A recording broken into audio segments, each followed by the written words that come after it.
यह डिक्टेशन आपको achievers classes की तरफ से दी जा रही है।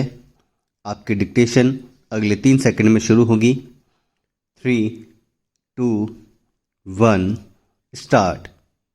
कर्ज का दुष्चक्र किसी की आर्थिक सेहत ठीक करने वाला होगा, ऐसा कभी न देखा न सुना।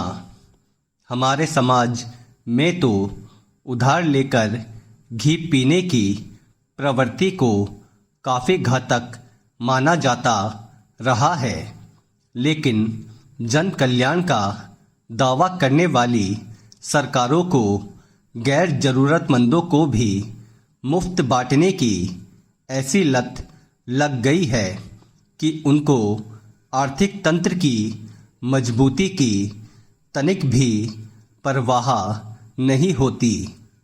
उधार लेकर घी पीने की आदत भले ही अच्छी नहीं हो, लेकिन यह भी एक तथ्य है कि कोई भी वस्तु या सेवा मुफ्त में मिलने लगे तो इसे भला कौन छोड़ना चाहेगा। हमारे देश में तो सरकारें चाहे केंद्र की हो या राज्यों की, कर्ज लेकर घी पीती ही नहीं बल्कि जनता को पिलाती भी है। मुफ्त रेवड़ियाँ बांटकर अपनी चुनावी नैया पार लगाने का प्रयास करती है। पैरा। बीते कुछ सालों में चुनाव से पहले मुफ्त बिजली, सस्ता घरेलू गैस सिलेंडर, मुफ्त परिवहन और मोबाइल लैपटॉप बांटकर मतदाताओं को लुभाने की प्रवृत्ति बढ़ी है।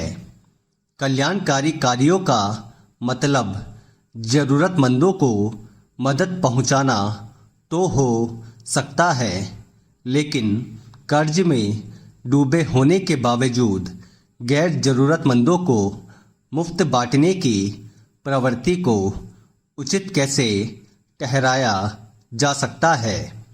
अभी कर्नाटक विधानसभा चुनाव से पहले मुफ्त योजनाओं का पिटारा खुला था।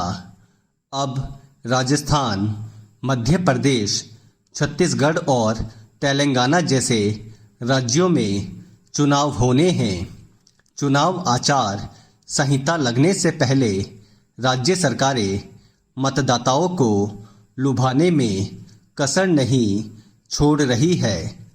चिंताजनक सवाल यही है कि आखिर कर्ज में डूबे राज्य ये पैसा चुकाएंगे कहाँ से।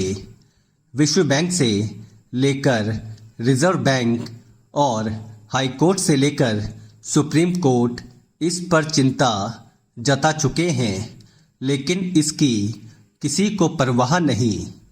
यह प्रवृत्ति रुकने का नाम नहीं ले रही। हर तरफ मुफ्त योजनाओं का पिटारा खोला जा रहा है ताकि चुनाव जीता जा सके।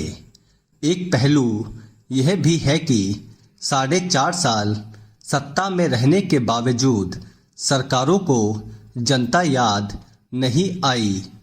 ज़्यादातर सरकारें अपने वजूद को बचाने के प्रयासों में जुटी रही। सबसे बड़ा सवाल यह है कि सरकारों की कमाई का सारा पैसा अगर वेतन भत्तों और मुफ्त की योजनाओं पर ही खर्च होगा तो विकास के लिए पैसा कहाँ से आएगा। पैरा।